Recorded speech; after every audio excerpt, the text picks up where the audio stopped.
చాలా కాలం తర్వాత మాజీ ముఖ్యమంత్రి జగన్మోహన్ రెడ్డి తిరిగి ఆంధ్రప్రదేశ్ రాష్ట్రానికి వచ్చారు.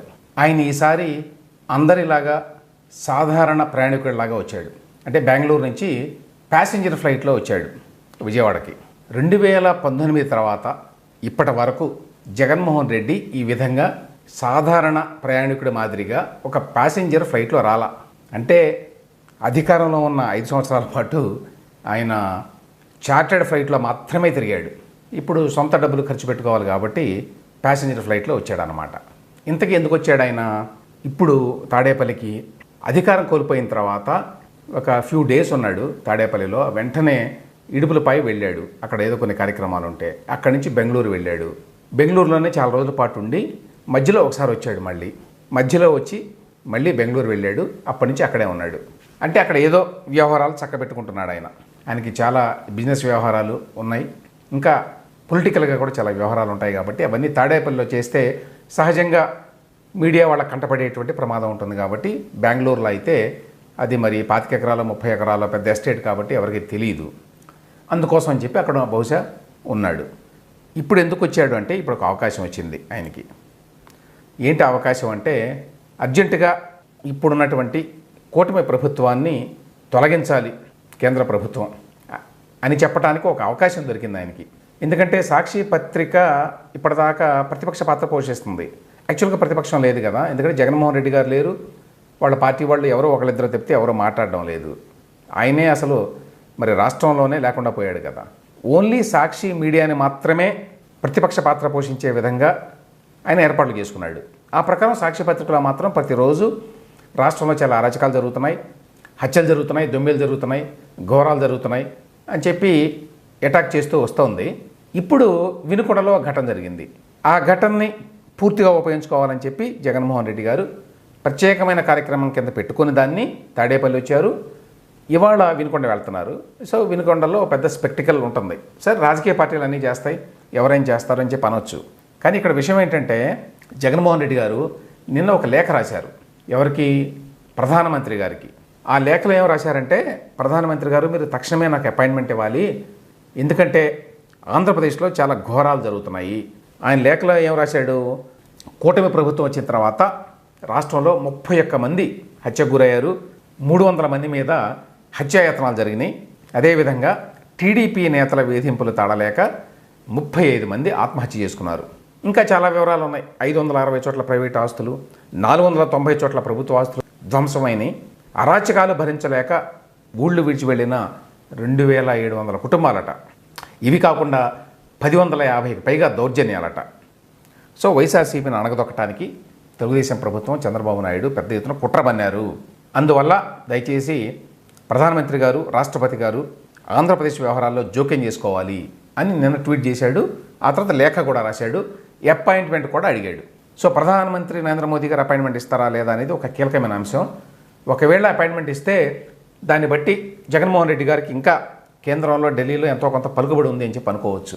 ఎస్పెషల్లీ ఇక్కడ ఆంధ్రప్రదేశ్లో కూటమి ప్రభుత్వంలో బీజేపీ ఒక భాగస్వామి అయిన తర్వాత కూడా ఆ విధంగా ఇచ్చారు అంటే అప్పుడు దాన్ని బట్టి అర్థం చేసుకోవచ్చు జగన్మోహన్ రెడ్డి గారికి ఎంతో కొంత క్లౌట్ ఉంది ఢిల్లీలో అని. అది పక్కన పెడితే ఇక వినుకొండ ఇన్సిడెంట్. ఏంటి వినుకొండలో జరిగింది? రషీద్ అనేటువంటి ఒక యువకుడిని జిలానీ అనేటువంటి మరొక యువకుడు నరికి చంపేశాడు. వైఎస్ఆర్సీపీ కథనం ఏంటంటే, ఈ రషీద్ అనే అతను మా కార్యకర్త, మా మాజీ ఎమ్మెల్యే బొల్లా బ్రహ్మనాయుడి అనుచరుడు. ఈ జిలానీ అనే వ్యక్తి తెలుగుదేశం పార్టీ, ఇతను చంపాడు కాబట్టి తెలుగుదేశం వాళ్ళు వైఎస్ఆర్సీపీ కార్యకర్తని చంపారు అనేది వాళ్ళ ప్రొజెక్షన్.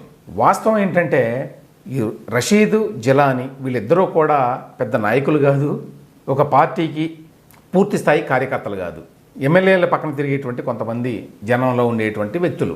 వీళ్ళిద్దరూ గతంలో అప్పుడు ఎమ్మెల్యేగా ఉన్న బొల్లా బ్రహ్మనాయుడు దగ్గర, అంటే అతని దగ్గర ఉండేటువంటి మనుషుల దగ్గర తిరిగేవారు అనేది మనకి స్థానికంగా ఉన్నటువంటి సమాచారాన్ని బట్టి తెలుస్తోంది. ఆ ఇద్దరూ కలిసే తిరిగేవాళ్ళు. తర్వాత కారణాలు ఏమైనప్పటికీ వాళ్ళిద్దరి మధ్య గొడవలు వచ్చినాయి. ఆ గొడవల్లో బొల్లా బ్రహ్మనాయుడు లేక అతని యొక్క అనుచరుడు అతను రషీద్ వైపు మొగ్గు చూపాడు. ఆ కారణం చేత ఈ జిలానీ అనేటువంటి కుర్రవాడిని కొన్నాళ్ళు పోలీసులు అరెస్ట్ చేసి వేధించారు. వాళ్ళ కుటుంబ సభ్యులను కూడా వేధించారు, వాళ్ళ అన్నను కూడా వేధించారు. ఈ కారణాల చేత అతను కక్ష పెట్టుకున్నాడు రషీద్ మీద. మొన్న ఎన్నికల ముందు ఈ ఇబ్బందులన్నీ భరించిన జిలానీ వైఎస్ఆర్సీపీ అభ్యర్థిగా ఉన్న బొల్లా బ్రహ్మనాయుడు కాకుండా తెలుగుదేశం పార్టీ వైపుకి వచ్చాడు. అంటే వీళ్ళ చుట్టూ తిరిగాడు, ఇక్కడ వీళ్ళ ప్రచారంలో తిరిగాడు. ఆ తర్వాత ఇప్పుడు ఈ రషీద్ అనే వ్యక్తిని చంపాడు. ఇవన్నీ బేర్ ఫ్యాక్ట్స్. అయితే వీళ్ళిద్దరూ ఏదో పెద్ద రాజకీయ నాయకులు అయినట్టు, ఇద్దరు 2 పార్టీలకు చెందిన వాళ్ళు అయినట్టు, ఒక పార్టీ వ్యక్తి ఇంకో పార్టీ వ్యక్తిని రాజకీయ కారణాల చేత హత్య చేసినట్టు ప్రొజెక్ట్ చేయబోతున్నారు వైఎస్ఆర్సీపీ వాళ్ళు. కానీ వాస్తవం ఏంటంటే ఇవి వాళ్ళ వ్యక్తిగత కక్షలు, వ్యక్తిగత కార్పణ్యాలు. ఆ కారణాల చేత వాళ్ళు తన్నుకున్నారు. ఆ తర్వాత జిలానీ అనే అతను ఇతన్ని చంపేశాడు. అది ఫ్యాక్టు. కానీ దీనిని పెద్ద ఎత్తున ఒక అకృత్యంగా, ఒక పార్టీ కార్యక్రమంగా, ఒక రాజకీయ హింసగా, ఒక రాజకీయ హత్యగా ప్రొజెక్ట్ చేయాలి అనేటువంటి ఒక పెద్ద ప్రణాళిక వేసుకొని ఆ ప్రకారం బెంగళూరు నుంచి తరలి వచ్చాడు జగన్మోహన్ రెడ్డి. రావడమే కాదు, వచ్చే ముందు దానికి తగ్గట్టుగానే బాగానే ఏర్పాట్లు చేసుకున్నారు. సాక్షిలో, టీవీ ఛానల్లోనూ, పేపర్లోనూ పెద్ద ఎత్తున ఈ వార్తను వేశారు. వాళ్ళ అనుకూల ఛానల్లో కూడా పెద్ద ఎత్తున ఇది ఒక రాజకీయ హత్యగా, ఆంధ్రప్రదేశ్ రాష్ట్రంలో శాంతి భద్రతలు లేవు అనడానికి ఇది ఒక ముఖ్య ఉదంతంగా ప్రొజెక్ట్ చేయడానికి ప్రయత్నించారు. దానికి తోడు నిన్న మీరు గమనిస్తే చాలా కాలం పాటు సైలెంట్గా ఉన్న, ఎక్కడున్నారో తెలియకుండా ఉన్నటువంటి అనేక మంది మాజీ మంత్రులు, ఎమ్మెల్యేలు కూడా బయటకు వచ్చి ఈ హత్యోదంతం మీద చాలా రకరకాల ఆరోపణలు చేశారు. అంటే ఇదంతా కూడా వాళ్ళు ఒక ప్లాన్ ప్రకారం దీన్ని ఒక పెద్ద ఇన్సిడెంట్గా చేసి ఆంధ్రప్రదేశ్లో శాంతి భద్రతలు లేవు అనేటువంటి అభిప్రాయాన్ని రాష్ట్రంలోనూ జాతీయ స్థాయిలోనూ కల్పించాలి అనేది ప్రయత్నం. అది అపోజిషన్ పార్టీ కాబట్టి సహజమే అనుకోండి. కానీ జగన్మోహన్ రెడ్డి గారు ఇప్పుడు రాష్ట్రంలో జరుగుతున్నటువంటి అనేక అంశాల మీద ఒక్క దాని మీద కూడా రెస్పాండ్ కాల. అతను ప్రతిపక్షంలో ఉన్నటువంటి ఒక ప్రధాన పార్టీ నాయకుడు, మొన్నటిదాకా ముఖ్యమంత్రి. అటువంటి వ్యక్తి ఇంపార్టెంట్ ఇన్సిడెంట్స్, బెస్ట్ ఎగ్జాంపుల్ ఏమిటంటే విజయసాయిరెడ్డి ఉదంతం. విజయసాయిరెడ్డి మీద కొన్ని ఆరోపణలు వచ్చినాయి. ఆయన ఎవరు? వైఎస్ఆర్సీపీ జాతీయ ప్రధాన కార్యదర్శి. మరి అటువంటి ముఖ్యమైనటువంటి పొజిషన్లో ఉన్నటువంటి విజయసాయిరెడ్డి మీద అక్రమ సంబంధం ఆరోపణలు, అవినీతి ఆరోపణలు వచ్చినాయి. 2 రకాల ఆరోపణలు అవి. దాని మీద జగన్మోహన్ రెడ్డి వైఖరి ఏంటి? ఒక పార్టీ నాయకుడిగా, అధ్యక్షుడిగా ఆయన విజయసాయిరెడ్డిని ఎక్స్ప్లెనేషన్ ఏమన్నా అడిగాడా? అడిగినట్టు ఎక్కడా లేదు. ఈ అక్రమ సంబంధం వ్యవహారం ఏంటి, దీనికి సంబంధించి నీ ఎక్స్ప్లెనేషన్ ఏంటి? నువ్వేంటి ₹1,60,00,000 ఇస్తే క్యాష్ పట్టుకుని వెళ్ళానని చెప్పి ఆ అమ్మాయి భర్త చెప్పాడు. విల్లా కొనిపెట్టామని చెప్పాడు. ఏంటి, ఎందుకు ఇచ్చావు ఈ విధంగా?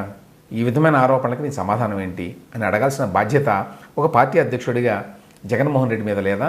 ఆయన ఏం అడగలేదు, ఆయనకి ఇంపార్టెంట్ కాదు.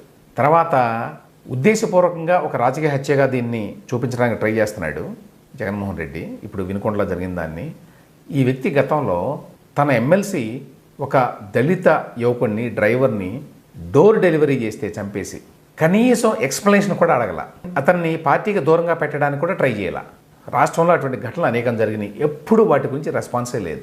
ఇప్పుడు ప్రధానమంత్రికి రాసిన 3 పేజీల లేఖలో ఆయన ఏ విధమైన పిక్చర్ ఇస్తున్నాడంటే 2019 నుంచి 24 వరకు ఆంధ్రప్రదేశ్ శాంతి భద్రతలతోటి పరిడవిల్లింది. ఇప్పుడేమో ఇక్కడ చాలా అకృత్యాలు జరుగుతున్నాయి, హత్యలు జరుగుతున్నాయి అని చెప్పి రాస్తున్నాడు. తాను అధికారంలో ఉన్నప్పుడు జరిగినటువంటి ఘోరాలు, నేరాలు ఏవి కూడా ఆయనకు గుర్తులేవన్నమాట. ఇంకొక అంశం ఏంటంటే అసలు యాక్చువల్గా శాంతి భద్రతలు ఆంధ్రప్రదేశ్లో కొత్త ప్రభుత్వం వచ్చిన తర్వాత లేకుండా పోయినాయా? కొన్ని ఘటనలు జరుగుతున్నమాట వాస్తవం రాష్ట్ర వ్యాప్తంగా. వీటిల్లో మోస్ట్ ఆఫ్ ది ఇన్సిడెంట్స్ ఏంటంటే గతంలో ఎక్కడైతే మంత్రులు కానివ్వండి, ఎమ్మెల్యేలు కానివ్వండి, పవర్ఫుల్గా ఉన్నటువంటి వ్యక్తులు వైఎస్ఆర్సీపీలో, వాళ్ళు స్థానికంగా ఉన్నటువంటి ఇతర పార్టీల కార్యకర్తల్ని, నాయకుల్ని తీవ్రంగా వేధించారు, ఫిజికల్గా హెరాస్ చేశారు. అటువంటి చోట్ల కొత్త ప్రభుత్వం వచ్చిన తర్వాత కొంత తిరుగుబాటు మొదలైంది. వాళ్ళు ఈ పాత మంత్రులు, పాత ఎమ్మెల్యేల మీద నిరసన వ్యక్తం చేయటం అయితే రాష్ట్ర వ్యాప్తంగా జరుగుతోంది. అనేక చోట్ల, అన్ని చోట్ల జరగడం వల్ల ఎక్కడైతే ఆ మంత్రులు, ఎమ్మెల్యేలు ఇష్టారాజ్యంగా ప్రవర్తించారో అటువంటి చోట్లే జరుగుతోంది. అది కనిపిస్తోంది అందరికీ.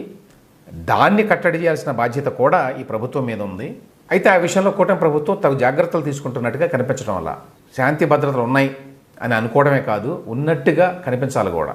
ఆ దాడులు, కార్లు తగలబెట్టడం కానివ్వండి, లేకపోతే ఆ పాత మాజీ మంత్రులు, మాజీ ఎమ్మెల్యేలు ఇళ్ల ముందుకు వెళ్ళి ప్రదర్శన చేయటము, రాళ్ళు రోవడము, ఇట్లాంటి వాటి వల్ల జరిగే నష్టం ఎక్కువ, వాటి వల్ల వచ్చే లాభం తక్కువ. మరి ఆ విషయాన్ని కూటమి ప్రభుత్వం గ్రహిస్తుందో లేదో, ముఖ్యమంత్రి చంద్రబాబు నాయుడు గారు గ్రహిస్తారో లేదో తెలియదు. కానీ దాన్ని ఖచ్చితంగా కంట్రోల్ చేయాల్సిన బాధ్యత అయితే వాళ్ళకు ఉన్నది. వైఎస్ఆర్సీపీ మాత్రం ఈ వినుకొండలో జరిగినటువంటి ఇన్సిడెంట్ని సాకుగా చూపించి కొంచెం అల్లరి చేయాలి, ప్రభుత్వ ప్రతిష్టను దెబ్బతీయాలి, మళ్ళీ ఏదో విధంగా జనంలోకి రావాలి అనే ప్రయత్నం చేస్తోంది. ఆ ప్రయత్నం ఎంతవరకు సక్సెస్ అవుతుందో చూడాలి.